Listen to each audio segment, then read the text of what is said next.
အခုမှတော့နေရွယ်လေးထိုးပြမယ်နော်နေရွယ်လေးတက်ဖို့တစ်နေ့ထိုးမယ်ပထမဦးဆုံး chain 9ခုနဲ့စထိုးမယ်နော်ဒါ slip လုပ်လေးရင်းလုပ်လိုက်1 2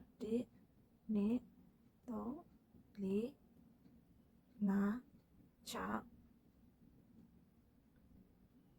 9 chain 9ခုနော် chain 9ခုထိုးပြီးသွားရင်ဒီနှစ်ခုကိုကြောပြီး3ပေါင်းမြောက်မှာတိုင်လက်တစ်တိုင်ထိုးမယ်ဒီနောက်တစ်ခါနောက်ထပ်တိုင်လက်တိုင်လက်တိုင်အဲ့တော့စုစုပေါင်းတိုင်လက်3တိုင်ဖြစ်သွားပြီနော်ပြီးရင်နောက်တစ်ပေါက်မှာတိုင်ရှိတစ်တိုင်နော်ပြီးရင်နောက်ဆုံးတစ်ပေါက်မှာကျတော့မတော်တိုင်ရှိကြီးပဲတစ်ပေါက်ထဲမှာ6တိုင်ထိုးမယ်တစ်တိုင်လက်တိုင်3တိုင်4 6ဒီလိုလေးနော်ပြီးရင်နောက်တစ်ပေါက်မှာတိုင်ရှိတစ်တိုင်ပြီးရင်နောက်တစ်ပေါက်မှာကျတော့တိုင်လက်တစ်တိုင်နောက်တစ်ပေါက်မှာတစ်တိုင်လက်တိုင်နောက်တစ်ပေါက်မှာတိုင်3တိုင်တိုင်ရှိ3တိုင်ဒီလိုလေးပြီးသွားရင်2 chain ထိုးမယ်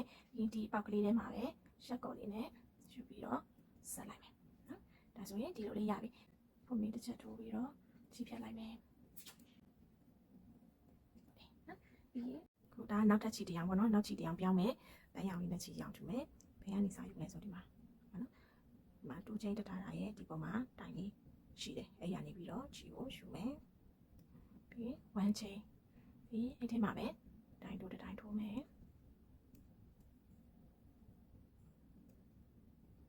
ပြီးကဲရမှာတိုင်တို့တစ်တိုင်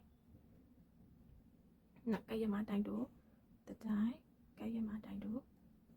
တစ်တိုင်ဒါဆိုရင်1 2 3 4ခုပြီးသွားပြီဆိုရင်တစ်တိုင်တစ်ပေါက်မှာ2တိုင်ပွားတာကိုအားလုံးပေါင်း6တိုင်6ခါပွားမယ်ပေါ့နော်တစ်ပေါက်ထဲမှာ2တိုင်နဲ့အားလုံးပေါင်း6ကြိမ်ဟုတ်တာတစ်ကြိမ်2ကြိမ်6ကြိမ်6ကြိမ်ပွားပြီးသွားပြီ6ကြိမ်ပွားပြီးသွားရင်တစ်ခါတိုင်တို့4တိုင်ထပ်ထိုးမယ်တစ်ပေါက်တစ်တိုင်နဲ့4တိုင်ထပ်ထိုးမယ်တစ်တိုင်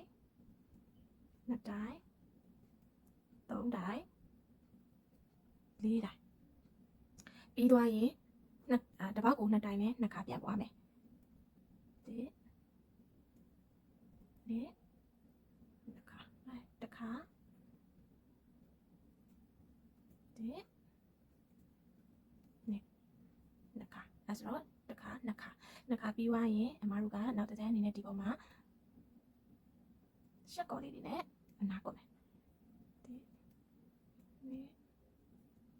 2 3 4 5 20ဒါကဒီလိုလေးပြီးသွားပြီ20 slip stitch နဲ့20တိုင်20အနာကုတ်တယ်အခုဒီနားကိုရောက်ပြီဆိုရင်အမတို့ကချုပ်ဖို့အတွက်ပေါ့နော်ချုပ်တော့မယ်ပေါ့နော်အိမ်မှာတွဲပြီးချုပ်တော့မယ်ဆိုတော့ချီလေးကိုရှည်လေးယူပြီးတော့မှဖြတ်လိုက်ချုပ်ဖို့အတွက်ချီချမ်းလာပြီးတော့နော်ချီကိုဒီလိုယူပြီးတော့ချမ်းလိုက်ပြီးရင်ဒီမှာဒီနေရာကနေပြီးတော့ယူလိုက်ပြီနော်အခုဒီလိုလေး3ခု1 2 3တိုင်ချုပ်ပါနော်3တိုင်ချုပ်ပါဆိုတော့အမတို့ဒီဘက်မှာဒီနားနဲ့ဆိုရင်ဒီလောက်ဆိုတော့ပဲဆိုတော့အောက်ကဒီဘေးကနေပြီးတော့ဒီဘေးကနေရေးဒီမှာ1 2 3 4ခုမြောက်ကနေစပြီးချုပ်မယ်နော်ဒီမှာ4ခုမြောက်ကနေပြီးတော့အခုအလေးကိုထိုးလိုက်မယ်ဒီမှာနော်ပြီးအောက်ကနေပြီးတော့ချီပြန်ထိုးတခါတည်းဒီနေရွက်ကလေးရဲ့ဒီချီတဲ့ကိုတခါတည်းထိုးပြီးယူမယ်နော်ပြီးရင်အခုပြန်ထိုး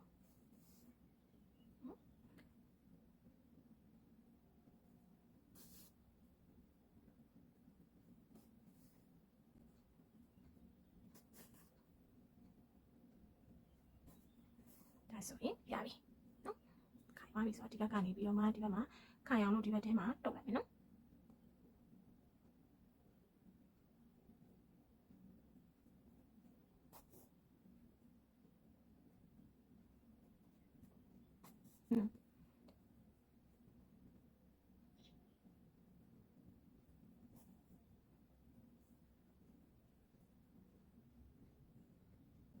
နော်ထည့်လို့ရပြီ